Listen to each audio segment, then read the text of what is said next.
बोलो अनंत भगवान की जय। ओम नमो भगवते वासुदेवाय नमः। जय श्री हरि, जय श्री कृष्णा, जय श्री राधे राधे। भाद्रपद मास के शुक्ल पक्ष की चतुर्दशी तिथि को अनंत चतुर्दशी का व्रत किया जाता है। इस दिन भगवान श्री विष्णु जी की पूजा अर्चना करने के बाद हाथ में अनंत सूत्र बांधा जाता है। एक बार महाराज युधिष्ठिर ने राजसूरी यज्ञ किया। उस समय यज्ञ मंडप का निर्माण बहुत सुंदर और अद्भुत था।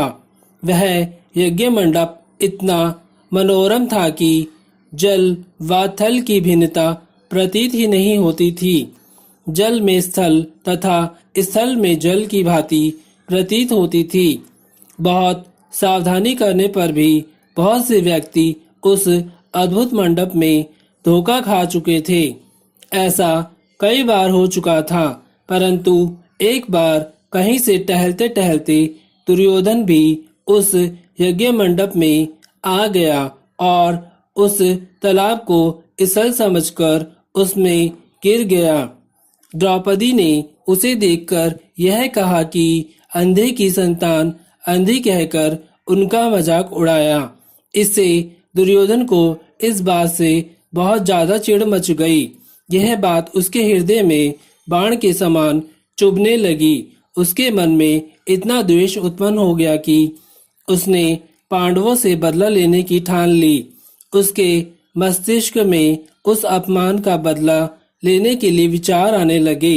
उसने बदला लेने के लिए पांडवों को जुए के खेल में हराकर उस अपमान का बदला लेने की सोची। उसने पांडवों को जुए में पराजित कर दिया। पराजित होने पर प्रतिज्ञा के अनुसार पांडवों को 12 वर्ष के लिए वनवास भोगना पड़ा। वन में रहते हुए पांडव अनेक कष्ट सहते रहे। एक दिन भगवान श्री कृष्ण जी जब उनसे मिलने आए, तब युधिष्ठिर ने उनसे अपना दुख कहा और अपना दुख दूर करने का उपाय पूछा। तब श्री कृष्ण जी ने कहा, हे युधिष्ठिर, तुम विधि पूर्वक अनंत भगवान अनंत चतुर्दशी का व्रत करो। इससे तुम्हारा सारा संकट दूर हो जाएगा और तुम्हारा खोया हुआ राज्य तुम्हें पुनः प्राप्त हो जाएगा। तब भगवान श्री कृष्ण जी ने उन्हें एक कथा सुनाई। प्राचीन काल में सुमंत नाम का एक नेक तपस्वी ब्राह्मण रहता था। उसकी पत्नी का नाम दीक्षा था। उसकी एक परम सुंदरी कन्या थी जिसका नाम सुशीला था। सुशीला जब थोड़ी बड़ी हुई तो उसकी माता दीक्षा की मृत्यु हो गई।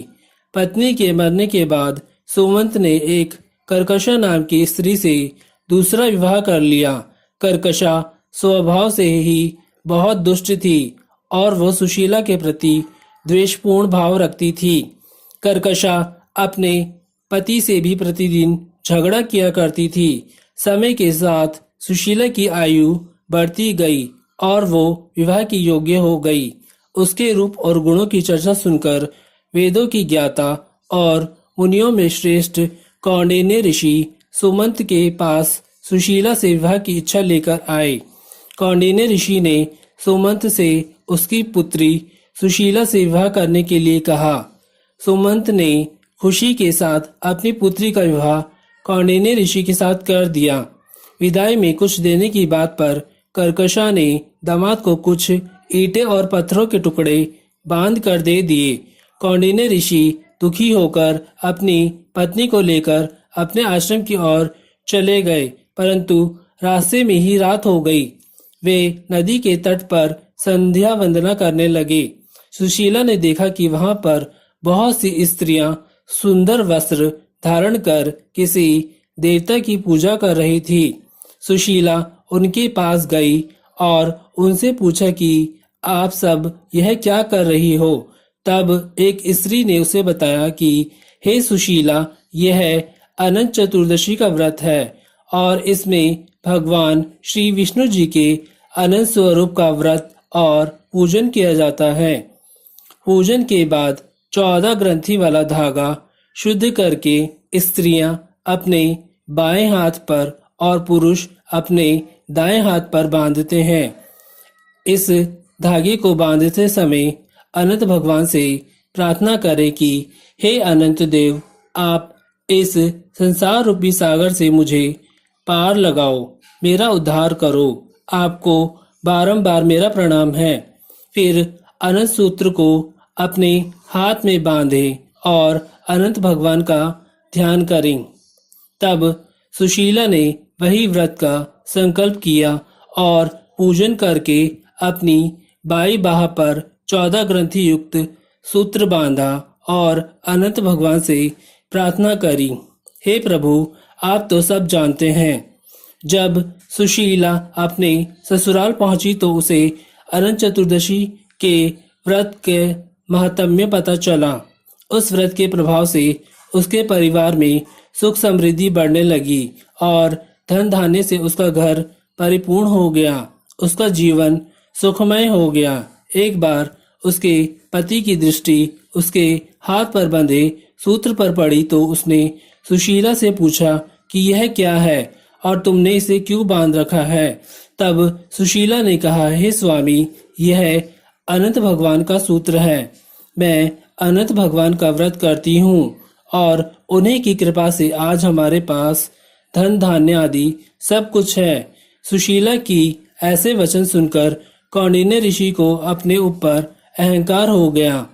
कौंडिन्य ऋषि ने अनंत सूत्र को तोड़कर जलती हुई अग्नि में फेंक दिया।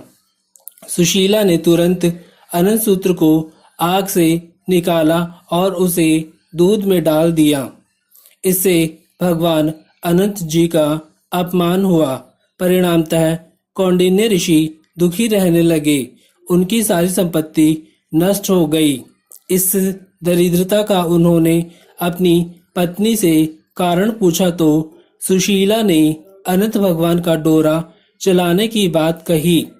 पश्चाताप करते हुए कौंडिन्य ऋषि अनंत डोरे की प्राप्ति के लिए वन में चले गए। वन में कई दिनों तक भटकते भटकते निराश होकर एक दिन भूमि पर गिर पड़े।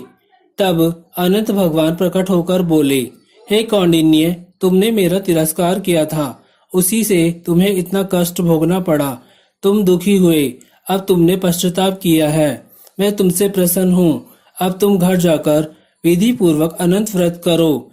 14 वर्ष पर्यंत व्रत करने से तुम्हारा दुख दूर हो जाएगा। तुम धन धान्य से संपन्न हो जाओगे। कौंडिन्य ऋषि ने वैसा ही किया और उन्हें सारे कलेशों से मुक्ति मिल गई। श्री कृष्ण जी की आज्ञा से युधिष्ठिर ने भी अनंत भगवान का व्रत किया, जिसके प्रभाव से पांडव महाभारत के युद्ध में विजय हुए तथा चिरकाल तक राज्य करते रहे। बोलो अनंत भगवान की जय। ओम नमो भगवते वासुदेवाय नमः। जय श्री हरि, जय श्री कृष्णा, जय श्री राधे राधे। अगर आपने अभी तक मेरे YouTube चैनल राजपथ दोतानिया को सब्सक्राइब नहीं किया है तो जल्दी से सब्सक्राइब करके बेल आइकॉन की घंटी को ऑल पर सेट कर लें। इससे होगा ये कि मेरे YouTube चैनल पर कोई भी नई वीडियो के अपलोड होने की नोटिफिकेशन आपको तुरंत मिल जाएगी और वीडियो को पूरा वॉच करें। अगर आपको वीडियो अच्छा लगा हो तो वीडियो को ज़्यादा से ज़्यादा लाइक करें, शेयर करें और एक बहुत अच्छा सा कमेंट करना ना भूलें। बोलो अनंत भगवान की जय।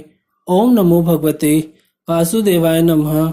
जय श्री हरि, जय श्री कृष्णा, जय श्री राधे राधे।